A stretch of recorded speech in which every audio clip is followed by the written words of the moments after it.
시청자 여러분 안녕하십니까? 집중진단 강원의 송승용입니다. 동해안의 산에 사라지는 백사장의 면적이 축구장 20개 넓이에 달한다고 합니다. 매년 해안 침식을 막기 위해서 적지 않은 예산을 투입하고 있는데도 그다지 성과가 뚜렷하게 나타나지는 않고 있습니다. 그래서 이 시간에는 동해안 해안 침식 문제를 집중 진단해 보려고 합니다. 오늘 세 분 모셨습니다. 먼저 엄명삼 강원도 환동해본부 본부장 나오셨습니다. 네, 안녕하십니까. 다음은 김인호 강원대학교 지구환경시스템공학과 교수 나오셨습니다. 네, 안녕하십니까. 마지막으로 이재한 강릉시의회 의원 나오셨습니다. 네, 반갑습니다. 네, 엄명삼 본부장님, 먼저 해안 침식의 실태부터 좀 살펴봤으면 하는데요.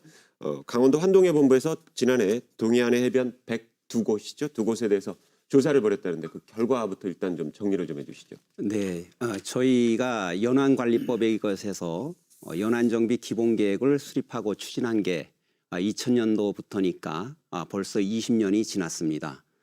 연안정비 기본계획은 10년 단위로 수립을 하고 있는데 이 사업을 보다 과학적이고 체계적으로 추진하기 위해서 저희 강원도에서 2007년도에 최초로 연안 침식 실태 조사를 시작했습니다. 네. 그리고 2010년부터는 연안 침식 실태 조사가 기본 계획에 포함되어서 매년 실시하고 있는 사항이 되겠습니다.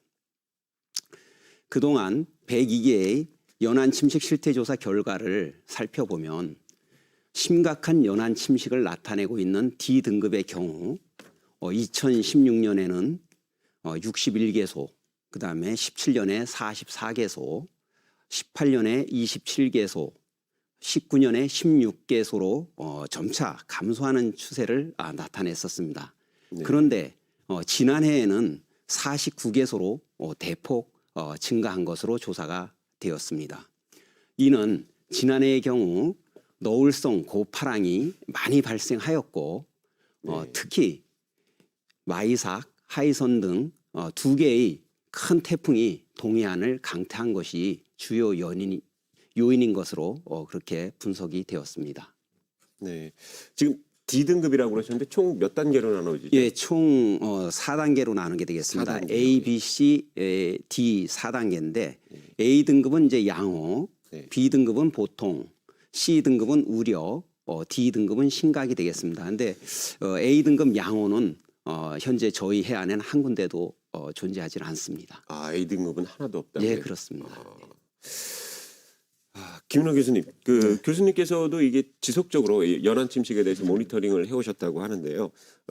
해안 침식 현재 지금 뭐 수치상으로는 D등급이 굉장히 늘었다는 수치가 나왔는데 어느 정도나 심각합니까? 실제로 모니터링을 해보시면. 지금 이제 그 해안 침식이라고 하는 것이 이제 뭐 우리나라의 전 해안에서 일어나고 있고요. 특히 이제 동해안, 그다음에 이제 경북 이쪽에서 이제 좀 심각하게 나타나고 있는데요. 우리 강원도 같은 경우에는 이제 고성에서부터 이제 삼척까지 전 해안이 이제 해안 침식을 갖다가 당하고 있다고 봐야 할 것입니다. 그런데 물론 이제 연안정비 사업으로 인해서 성공한 예도 있어요. 그래서 뭐 우리가 안목 해변이나 강문 해변이나 이런 데는 또 성공을 좀 했다고 이제 이 판단이 되는데 침식이 덜 된다는 말씀이시죠? 네, 그렇죠. 연안정비 사업 후에 또 안정적인 해변을 찾아간다는 얘기죠. 하지만은 이제 일부 구역에서는 뭐 설계 오류라든가 아니면 시공 오류, 그다음에 이제 또 다른 이제 해안 개발 이런 걸로 해서 침식이 이제 지속적으로 이제 발생되고 있는 실정입니다. 네, 그렇군요. 특히나 좀 심각한 해변이 있다면 어디를 꼽을 수 있을까요? 좀 심각한 해변이라고 하게 되면 이제 그 삼척에 보게 되면 이제 궁천이 있죠. 궁천이요? 네, 궁천 한건설로 인해서 원평 해변이 발생하고 있고요. 그다음에 이제 우리 도깨비 촬영지로 유명한 주문진 그 돌재가 나온 부분이 이제 심각하게 발생하고 있습니다. 네. 물론 이제 지금 현재 좀 민감한 상황이기도 하지만은 이제 동해안에 어디 안인 화력발전소라든가 아니면 맹방 삼척 화력발전소 이런 부분이 이제 기업이 들어가 있는 부분이기 때문에 어차피 이제 공사를 함에 따라 침식은 불가피하게 되는 거고요.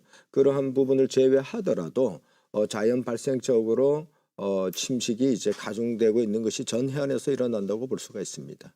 동해안 전 해안이 다 비슷한 실정이다.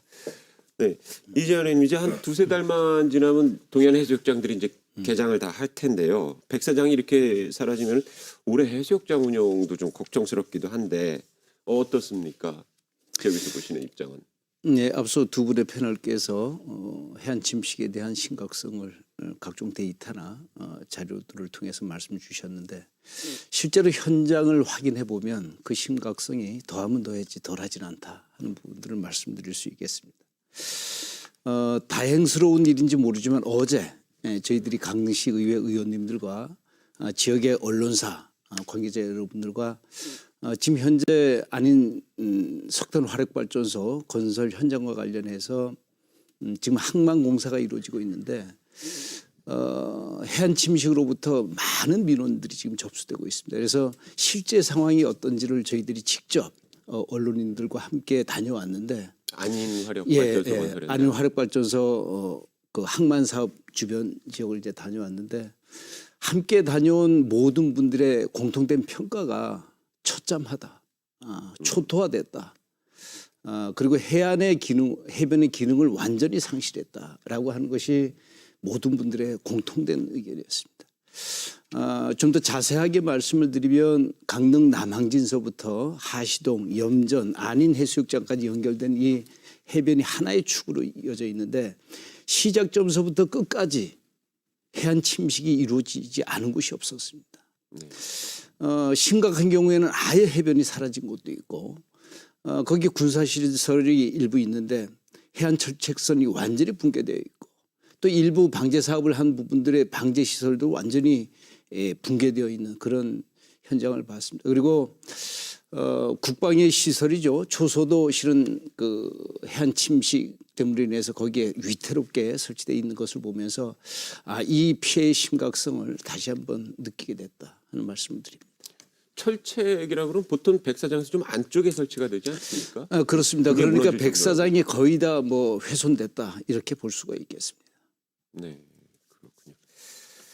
자, 그럼 실태는 지금 뭐 세 분 다 공통적으로 입을 모아서 이게 굉장히 심각하다 이런 말씀을 해주셨는데 원인에 대해서 좀 얘기를 좀 해봐야 될 것 같습니다.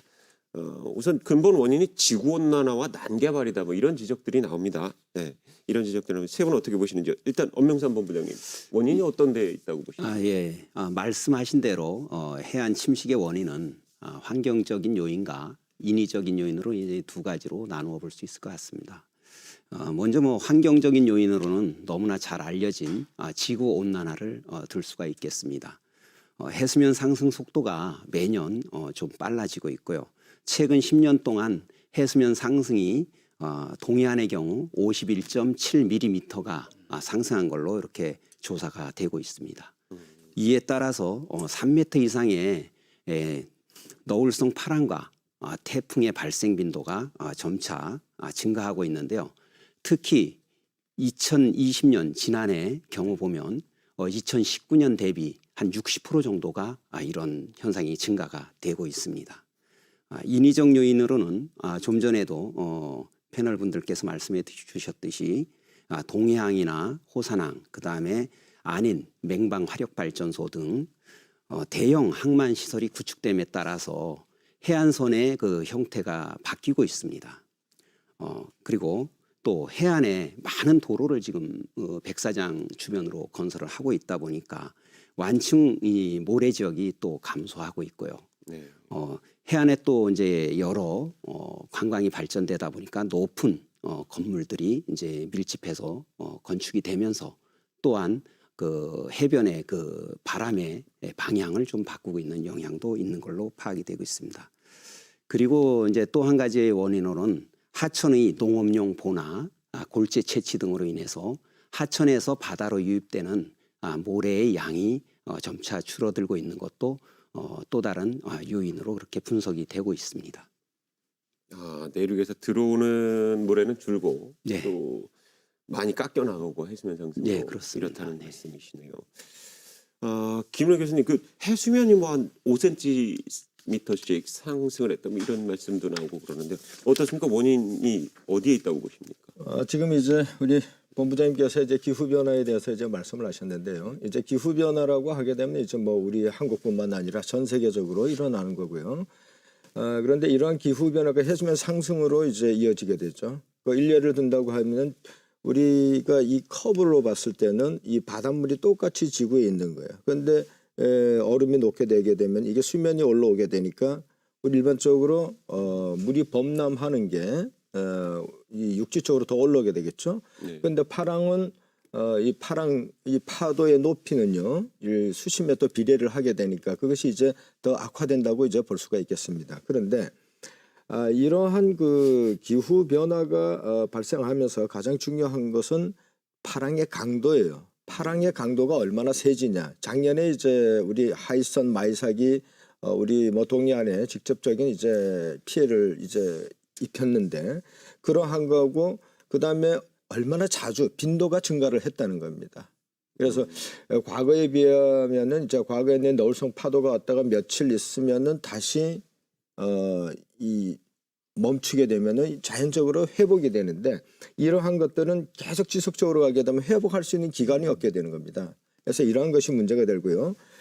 최근에는 이제 또 다른 관점에서 보게 되면 동해안이 아열대 기후로 바뀌고 있습니다. 이 아열대 기후로 바뀌고 있다는 것은 많은 지자체 우리 이제 강원 동해안에 보게 되면 이제 그 미세먼지라든가 아니면 청정 지역으로 지금 이제 손꼽히고 있잖아요. 그래서 많은 이제 해양 개발이 이제 동해안에 집중이 되고 있는데 이러다 보면은 이제 그 어떤 지자체에서는 많은 이제 부를 창출해주는 관광 산업이 활성화되기를 기대하니까 서로 이제 좋은 거잖아요. 그런데 이러한 시설을 어디에 하느냐는 거예요. 동해안 뭐 아시다시피 이제 그 우리 태백산맥하고 이 동해안 바다하고 평균 이격거리가 한 6, 7km밖에 되지 않아요. 네. 그러다 보니까 요즘 보게 되면 이제 땅값이 너무 지가가 상승돼 있잖아요. 그러다 보니 이제 각 지자체에서는 이제 국가 아니면 시군 땅을 갖다가 점령을 해서 부지를 제공해 주는데 그 부지가 대부분이 이제 해안 사구라는 거죠. 근데 이러한 해안 사구라고 하는 것은 고파랑이 왔을 때 에너지를 저감시켜주고 또 평상시에는 모래 조정거 역할을 해갖고 다시 이제 제공해주는 그런 역할을 하는데 그 기능이 사라진다는 겁니다. 그 개발이 되고 나면. 네네네.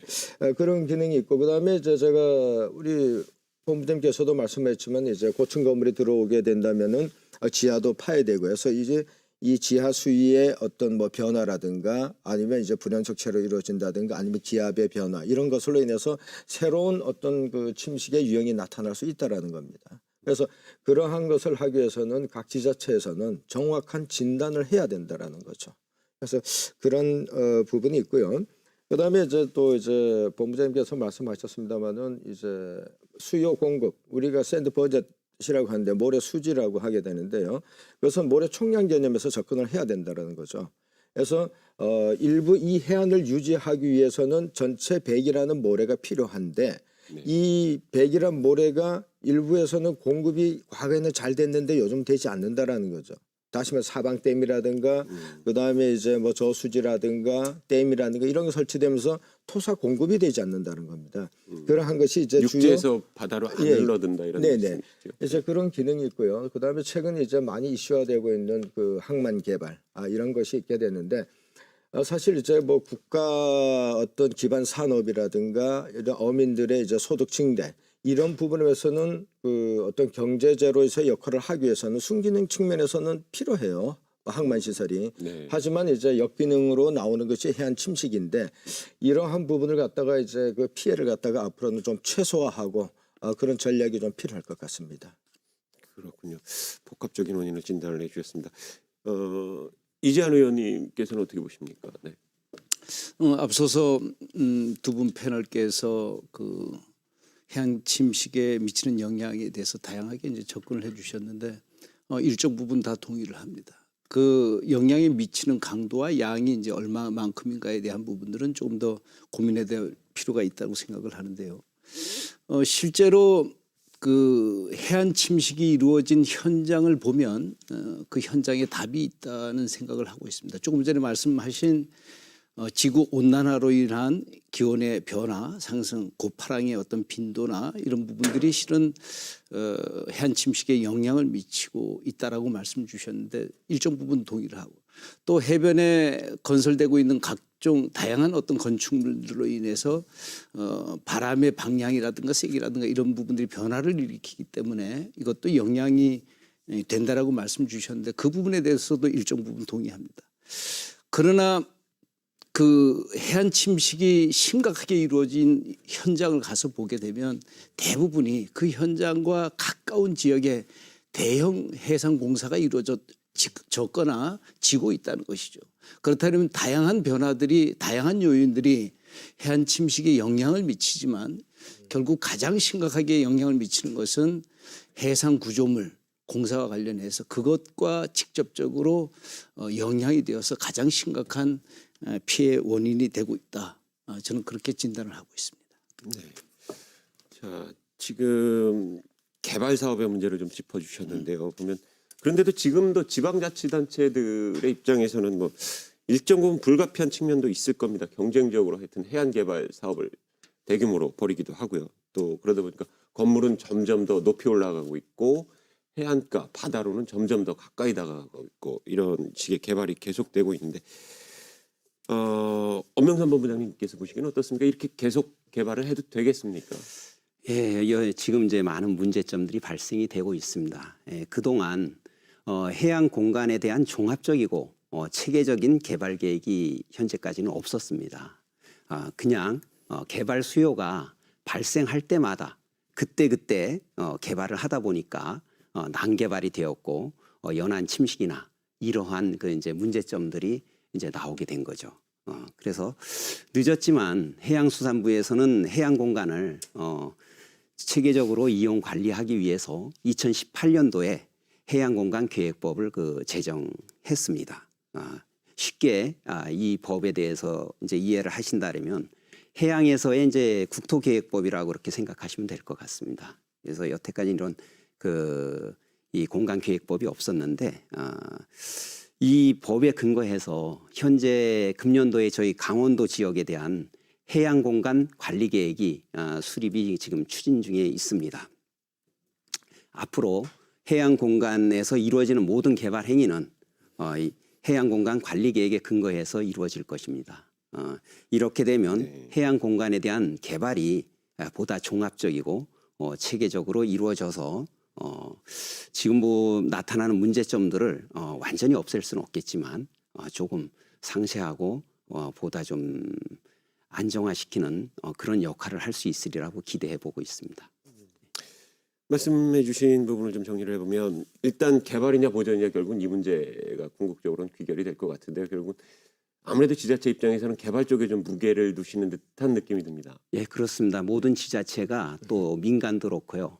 해양에 대한 수요가 지금 급증하고 있기 때문에 그런 개발의 유혹을 이겨낸다는 거는 현실적으로 좀 어려울 것 같습니다. 단지 어떻게 이거를 우리가 개발과 보존의 그 양면에서 균형을 이루면서 이 아름다운 우리 동해안을 보존도 하고 이것이 인간이 살기 좋은 또 우리 어민들 또는 동해안의 주민들이 살기 좋은 또 소득을 증대할 수 있는 그런 역할을 수행해낼 수 있느냐 하는 그런 균형을 찾는 게 굉장히 중요한 것 같습니다. 네. 네.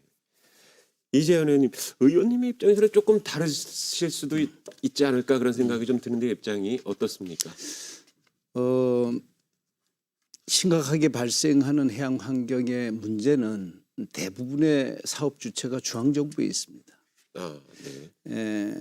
고자기와 지방자치단체 정책 결정에 의해서 시행되는 사업들은 해안도로 개설이라든가 민간 자본에 의해서 이루어지는 고층 건물 정도가 지방자치단체 결정에 의해서 이루어지고 있기 때문에 해안 침식의 문제를 근본적으로 해결하기 위해서는 중앙정부의 정책 방향이 좀 바뀌어져야 된다 하는 부분들에 대해서 먼저 말씀을 드리고요.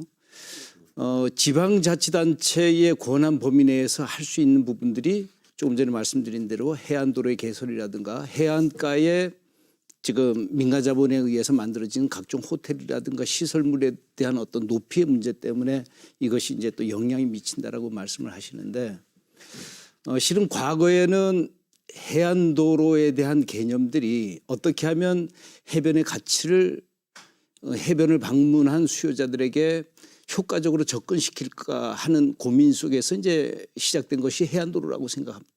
그런데 지금에 와서 과연 이 해안도로가 그 해변의 가치를 정말 키우고 있는가 하는 부분에 대해서는 다시 한번 고민의 필요가 있다라고 생각을 하고요. 특히나 이제 이 해안도로의 개설이 손쉽게 취득할 수 있는 공유 수면을 대부분 점령해서 도로를 개설을 했습니다. 그러다 보니까 지금 현재 이제 해안 침식으로부터 계속적으로 이제 영향을 받고 있고, 결국은 이런 영향을 받다 보니까 계속 땜질식 처방으로 이제 누더기 이 해안도로가 돼 있는데, 지금이라도 이 해안도로에 대한 개념 설정을 다시 좀 해야 될 것 같아. 이 해안도로를 계속 존치시키기 위해서 땜질식 처방을 계속 할 것이 아니라 과감하게 폐지하거나 대폭 축소를 해서 관광객들이나 주민들의 보행자 도로로 만들고, 종전에 해안도로가 그 담당했던 그 기능들을 해변 배후 도시에 새롭게 신설을 해서 하는 것이 해변의 가치를 종국에는 더 올릴 수 있는 어떤 그런 정책이 아닌가 이렇게 생각을 하고요. 두 번째로 민간 자본에 의해서 만들어지는 다양한 건축물에 대한 어떤 영향들을 들을 수가 있는데, 이런 부분들은 옆에 계시는 우리 김인호 박사 같은 이런 분들에게 충분한 좀 자문을 얻어서 특정 지역의 건축물로 하여금 해변에 어떤 심각한 영향이 미칠 수 있는 부분들은 도시계획 재정비 등을 통해서 그런 부분들 높이의 제한이라든가 규모의 설정이라든가 이런 부분들이 충분히 가능하다고 판단되기 때문에 지방자치단체에서는 이 두 가지 부분들을 잘 이행을 하면 해안 침식에 대한 그 직간접적인 어떤 부분들을 어느 정도 해소할 수 있지 않겠나 하는 생각을 갖습니다. 제가 여기서 예. 조금 드릴 말씀이 있는데요. 말씀해 주시죠. 네. 우리 이제 본부장님 아주 균형적인 이제 감각적인 아주 균형감 있는 어떤 개발과 보존이 아주 저도 이제 공감하고 있거든요. 그런데 우리 이 의원님께서 이제 말씀하신 게 우리 해안 개발을 갖다가 하게 되는 게 대부분 중앙 정부라고 그 말씀을 하셨는데, 중앙 정부가 사실 강원도에 할 일이 없어요. 요구를 안 하면 지역 주민들이 요구를 하는 거거든요. 우리는 뭐 해달라고. 그래서 이루어지는 거기 때문에 그 부분에 대해서는 우리 또 지역 경제를 위해서는 일부분이 이루어져야 된다고 저는 이제 개인적으로 생각하고 있고요. 그런데 이제 말씀하신 것 그 중에 이제 우리 동해안에 보면 낭만가도라는 게 있어요. 그런데 사실 보게 되면 관광객 보고 지나가게 된다는 거죠. 그런데 우리 의원님 이제 좀 말씀하신데 대체 이 배후 대체도로 하는 거, 이 전적으로 저는 이게 그걸 갖다가 아주 공감하고 있고, 앞으로 그렇게 돼야만 우리 동해안이 살아나갈 길이 아닌가라는 아주 좋은 대안 좋습니다. 예, 예. 그러니까 지금 참고적으로 좀 중앙 정부만 네네. 죄송합니다. 참고적으로 더 네, 말씀드리면 이해 폭을 조금 더 좁히기 위해서 말씀을 드리는데, 중앙 정부가 주도적으로 사업을 계획하고 집행했다 하는 이제 그 주장의 요지는 실제적으로 연안정비 기본 계획을 설정하는 것이 이제 해수부에서 하고 있고, 해수부에서 결정해서 하는 사업들이 그 기본 계획에 의해서 매년 연차적으로 이제 사업을 하고 있는데, 대부분의 방파제 사업이라든가 항만 사업이라든가 해상공사 사업들의 주체가 결국은 중앙정부에 의해서 이루어지고 그 계획에 의해서 이루어지고 있다는 점들은 말씀을 드린 부분들이고, 소규모의 사업의 집행에 대한 부분들은 뭐 일정 부분 동의하는 부분, 그렇게 이해 좀 해주셨으면 좋겠습니다. 그 개발 사업 얘기가 나왔으니까 조금 더 여쭤보겠습니다. 그 김인호 교수님, 네. 지금 강릉에서 안인화력발전소 건설 문제 놓고 환경 파괴 논란이 뜨겁습니다. 예. 해묵은 문제이기도 한데요. 특히나 이제 안인 사구 한 2,400년 전에 생성된 거라고 하는데, 이것도 위험할 정도라고는 조사 결과 나왔다라고 합니다. 그 실제로 어느 정도입니까? 이 화력발전소 건설로 인한 환경훼손.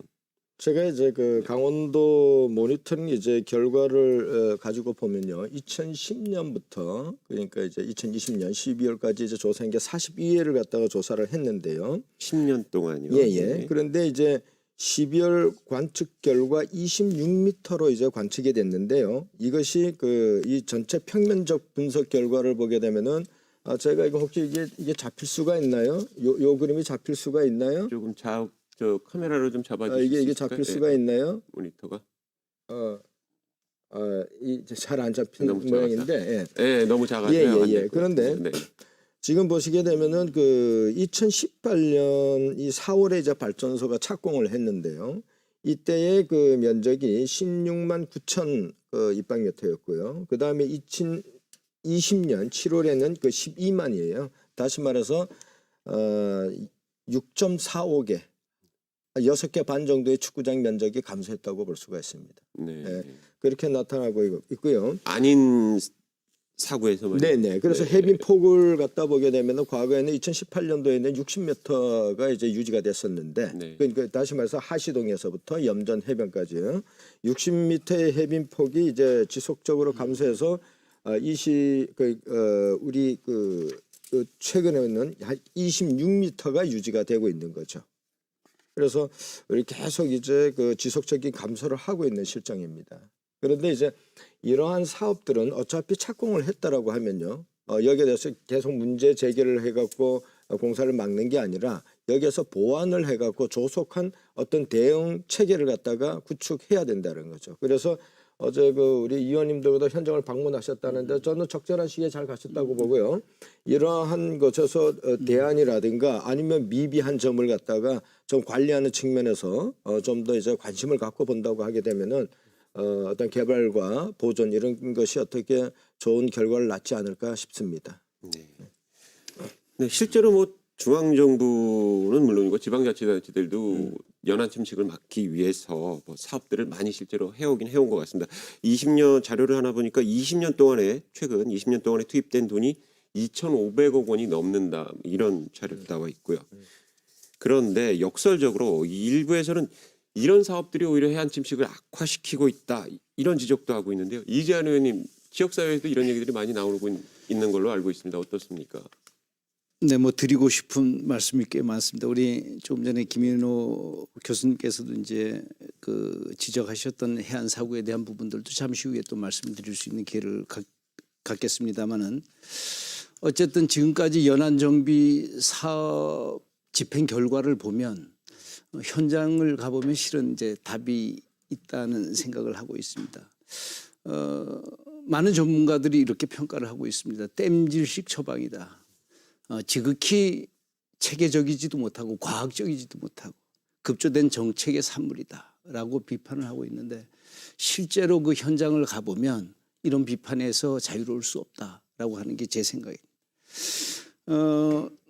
최소한 사업을 집행하기 위해서는 피해 지역이 발생되면 그 피해 지역의 원인이 무엇인지를 정확하게 이해를 해야 되고 정확한 원인을 이해를 해야만 어떤 방식으로 어떤 구조물로 이 피해를 저감할 것인가에 하는 그 공사의 기법이나 방법들이 나오는데 정확한 원인도 조사가 잘 안 됐고 이것을 해소할 수 있는 사업의 집행 과정에서도 실은 전문가나 여러 가지 수리 모형 등을 통해서 실증을 하고 검토를 해서 최종적인 방법들이 시공의 방법들이 결정이 되어져야 되는데 실제로 현장에서는 그렇지 못하다. 사업자의 용역 결과에 의해서 실은 집행이 되다 보니까 충분한 원인도 분석이 안 되고 또 전문가들의 다양한 전문적인 지식도 실은 포함이 되지 못하고 사업자의 어떤 그 용역 사업자의 일방적인 결정에 의해서 사업이 집행되다 보니까 계속적으로 땜질식 그리고 체계적이지도 과학적이지도 못한 급조된 정책으로 계속적으로 반복이 되는 것이죠.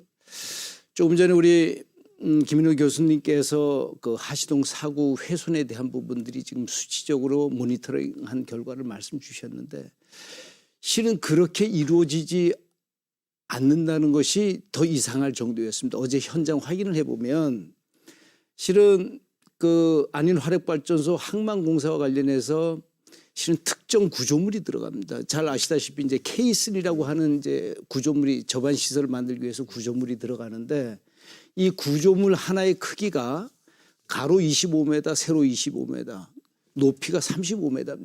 그렇다면 아파트 13층 규모의 케이스 하나의 크기가 이러한 크기인데 여기에 들어가는 모래의 양이 한 15,000톤 정도 된다고 합니다.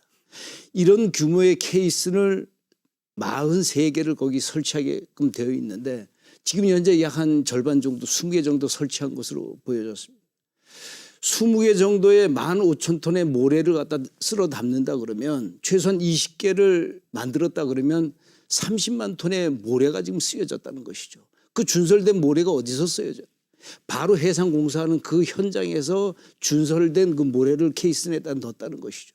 그렇다면 30만 톤의 모래를 건설 자재로 썼다면 그 주변의 해안 침식은 당연히 일어날 수밖에 없다. 지금 현재 우리나라 정책을 결정하고 집행하는 과정 속에서 이런 모순 속에서 아직도 사업이 진행되고 있다 하는 그 심각성을 좀 말씀드리고자 합니다. 김인석 교수님은 어떻게 보십니까? 이게 지금 침식 방지 사업이 침식을 악화시킨다 이런 지적을 방금 하셨는데요. 예. 일반적으로 이제 그 가장 큰 문제가 예산이겠죠.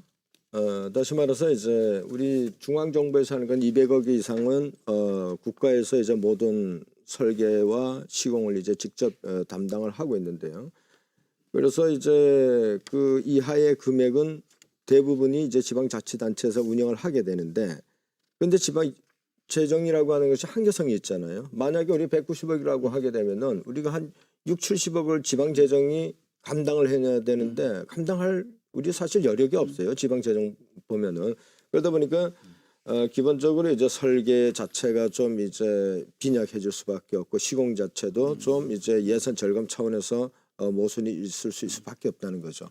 그래서 그러한 부분에서 이제 첫 번째 어떤 국가에서 어떤 좀 이 해안이라고 하는 것은 전 국민이 사용하는 이 휴식 공간이잖아요. 강원도민 게 아니에요. 전 국민 거예요. 국가 거란 얘기죠. 그런 어떤 그 대승적인 차원에서 보게 되면은 정부가 좀 많은 예산을 좀 투입할 필요가 있는 거라고 생각하고 있고요.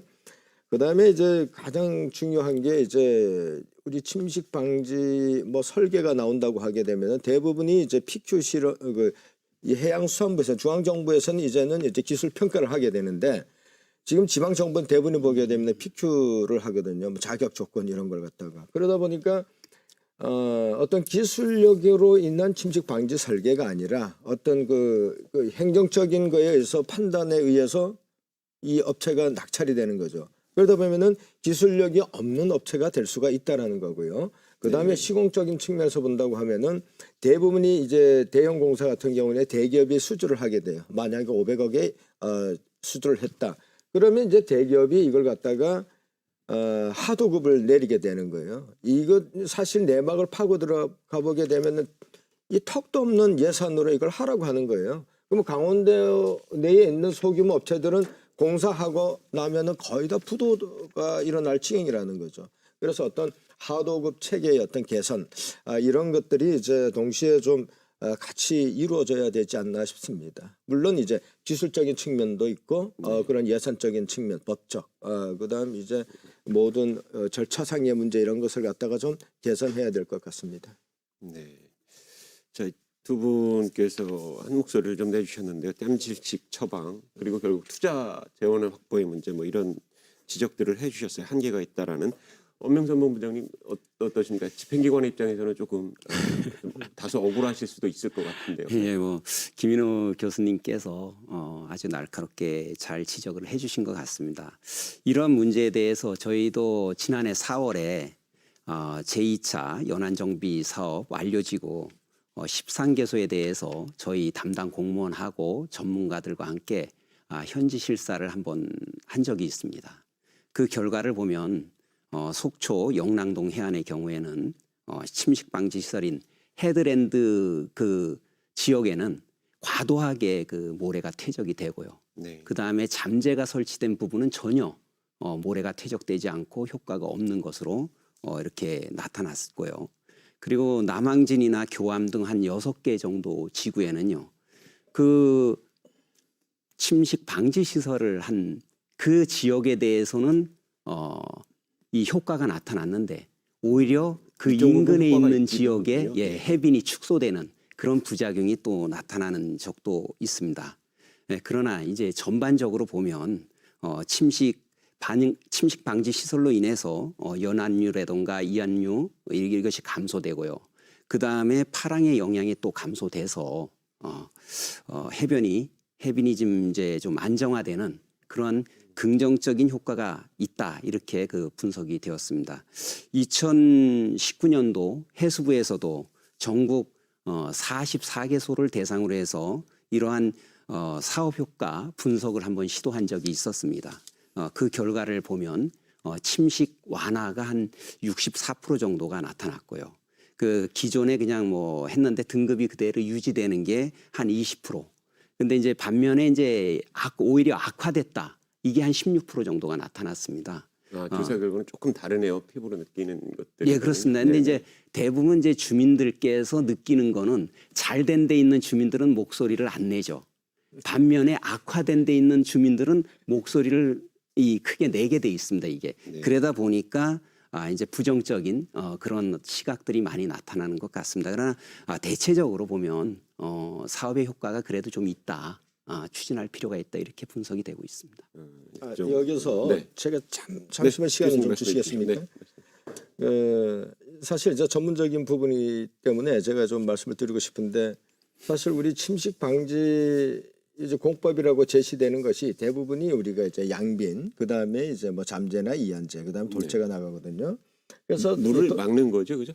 그렇죠. 우리가 돌재라고 하는 것은 이제 돌출된 제방을 갖다가 하고 그 잠재 수중 방파제라고 하는 것은 물속에 잠긴 이제 방파제를 갖다 얘기를 하게 되는데 이러한 구조물이 사실은 우리 선진국에 가보게 되면 돌덩어리 몇 개만 넣는 거예요. 저희는 뭐 엄청나게 큰 구조물들을 만들어 놓죠. 저희들은 보게 되면 호안을 만들어서 다이크를 그 호안을 만들어서 나가거든요. 네. 사실 그게 어떤 설계 오류라고 보는 거예요. 저는 그렇게 과도한 설계를 할 필요가 없는 거예요. 파랑의 에너지만 흐름만 우리가 제어해주면은 네. 그거는 충분히 가능한 거예요. 네. 그런데 예산을 갖다가 그게 바로 뭐냐고 하면은 우리 이 의원님이 좀 지적하셨는데 전문가 얘기들이 바로 들어갈 수 있어야 된다는 얘기예요. 만약 설계를 한다고 하게 되면은 애초에 전문가 자문을 받아야 되는데 중간 평가라고 하고 최종 평가 즈음에 와갖고 전문가를 초청해서 한다고 하게 되면은 사업을 먼저 진행한 뒤에 그러니까 설계가 거의 들어가는 끝날 무렵에 네, 그러면 네. 반영이 안 되는 거예요. 그래서 이러한 어떤 행정적인 어떤 절차가 좀 이제 개선돼야 되지 않나 싶습니다. 네. 그 부분도 좀 본부장님께서 좀 주의 있게 좀 이제 들어보실 만한 지금 얘기인 등급 것 같습니다. 유지가 한 20% 오히려 악화가 된 곳이 한 16% 정도 나오지 않았습니까? 그렇다면은 이게 뭔가 잘못된 거죠. 이 부분은. 그러니까 이 부분은 지금 김인호 교수님께서 지적해 주신 대로 이런 데 대한 대책이 추가적으로 보완돼야 된다 이렇게 보고 있습니다. 네. 자, 그러면 지금 뭐 대책이 필요하다라는 데는 다들 공감을 하시니까요. 그럼 김인호 교수님 잠깐 언급을 하시려다 말하셨던 것 같은데 이 우리나라하고 외국의 해안 침식 방지 사업 자체가 방향 자체가 좀 다릅니까? 틀 자체가 어떻습니까? 사실 우리나라가 뭐 다르다고는 할 수는 없고요. 우리나라가 이제 대부분이 이제 따라가는 우리가 추격형이었죠. 우리가 그러다 보니까 대부분 이제 과거에 보면 일본 것을 많이 따라가고 있고 최근에는 일본이 아니라 이제 미국이나 유럽 것을 갖다 많이 도입해서 가고 있어요. 그런데 우리 선진국들은 대부분이 이제 모니터링하고 침식에 관심을 갖고 한 것이 대부분이 약 한 6, 70년 되는 거예요. 그런데 우리나라는 이제 기껏 해봐야 이제 한 20년 좀 지났거든요. 그런 부분에서 어떤 세월에 대한 어떤 차가 분명히 있는 거고요. 그런데 최근에는 그 많은 학자들이 그다음에 그 중앙정부에서도 R&D 사업을 많이 유치를 하고 적극 지원을 하고 있습니다. 그래서 한국형 어떤 수치 모형이라든가 지금 이제 최근 이제 방제센터라는 것이 이제 또 우리 해양수산부에서 만들고 있는데 저도 이제 그것이 상당히 고무적이라고 보는 거예요. 그래서 선진국을 갖다가 어느 정도 많이 이제 잡아갈 수 있는 그런 인프라가 구축되지 않나 싶습니다. 네.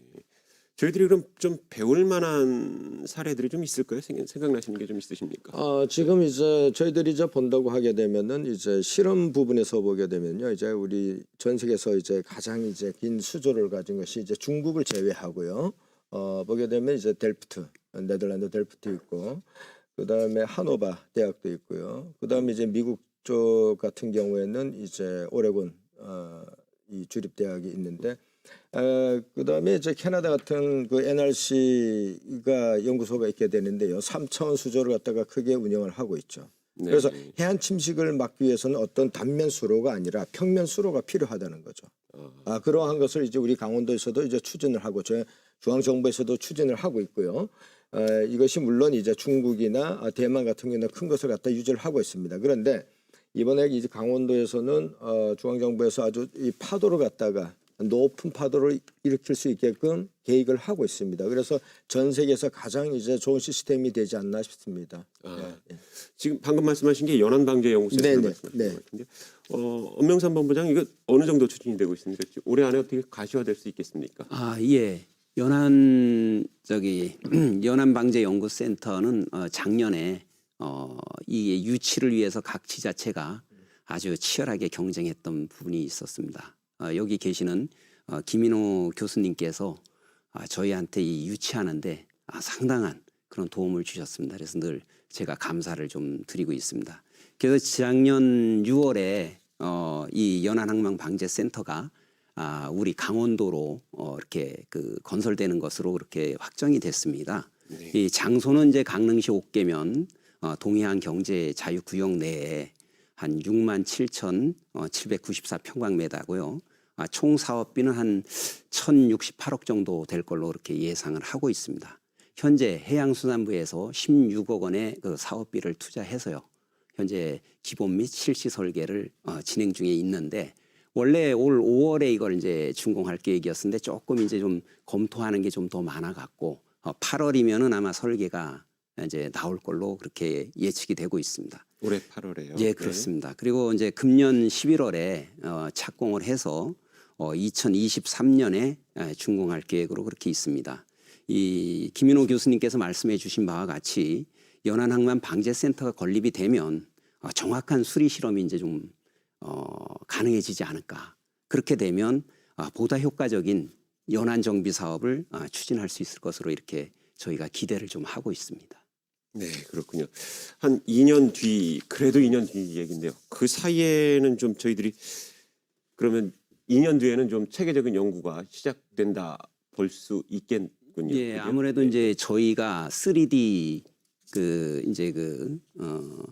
방제 센터를 만들게 되면 그리고 우리나라에서 가장 크고 좋은 시설이기 때문에 지금은 주로 이제 수치 실험을 많이 하는데 그거보다는 수리 실험이 보다 더 정확하기 때문에 예산이 좀 더 들더라도 수리 실험을 통해서 보다 정확하게 그 해류의 그 방향을 예측하고 이런 연안을 어떻게 정비할 것인가에 대한 큰 도움이 될 것으로 그렇게 기대하고 있습니다. 네. 자, 이재현 의원님, 2년 뒤에는 조금 체계적인 연구가 좀 가능할 것 같긴 한데요. 이 해안 침식 막기 위해서 짧게 좀 조언이라고 그럴까요? 지자체에 당부를 좀 해주신다면 어떤 말씀해 주실 수 있겠습니까? 앞서서 이제 두 분께서 해법에 대해서 이제 말씀 주셨고 앞으로의 계획도 말씀 주셨는데 다양한 방법에 의해서 이 해안 침식, 해안 환경 훼손에 대한 어떤 대책을 강구할 수가 있겠지만 우리 사회자님께서 이제 유도하는 말씀은 아마 이런 부분들인 것 같습니다. 그래서 그쪽 방향으로 말씀을 드리면 공공기능 강화를 통해서 해안 침식이라든가 해양 환경의 문제들을 해소하는 해법을 좀 찾아야 된다 하는 부분들을 말씀을 드리고요. 좀 더 구체적으로 말씀을 드리면 해상공사와 관련해서 다양한 사업들을 하는데 그 다양한 사업들의 일정 규모 이상 환경의 피해가 예상되는 부분들의 사업들에 대해서는 환경 영향 평가라는 것을 하게 돼 있습니다. 근데 지금까지 이 환경 영향 평가가 보면 졸속적으로 이루어졌고 이게 형식적으로 이루어졌다는 것이죠. 최소한 이 환경 영향 평가라는 것은 이 사업으로 인해서 발생 가능한 피해가 뭔지 그리고 그 피해를 그 해소하기 위해서 항구적인 대책은 무엇인지를 갖다가 검토하는 부분들인데 이 과정에서 실은 이제 지역 주민들이나 전문가들의 의견을 충분히 반영을 해서 그 계획서를 만들어야 되는데 실은 이런 과정들이 사업자가 주가 돼서 진행을 하다 보니까 전문가의 의견이나 주민들의 의견이 사실상 묵살되는 경우가 일수란 얘기죠. 결국은 이런 졸속적인 계획들을 검증을 해야 될 기관들이 바로 기초자치단체고 더 나가서는 이제 중앙 관련 부처인데 이런 부처들의 어떤 그 공공기능의 어떤 그 행위들을 보면 졸속적으로 지금까지 이루어진 데 가장 큰 문제가 있다는 거죠. 그래서 다시 이제 정리해서 말씀을 드리면 이 문제를 해결하기 위해서는 가장 중요한 것이 공공기관의 어떤 기능 강화를 통해서 이 문제를 갖다 최소화할 수 있다. 이 부분부터 출발을 해야 된다 하는 부분들을 말씀드릴 수 있겠습니다. 네.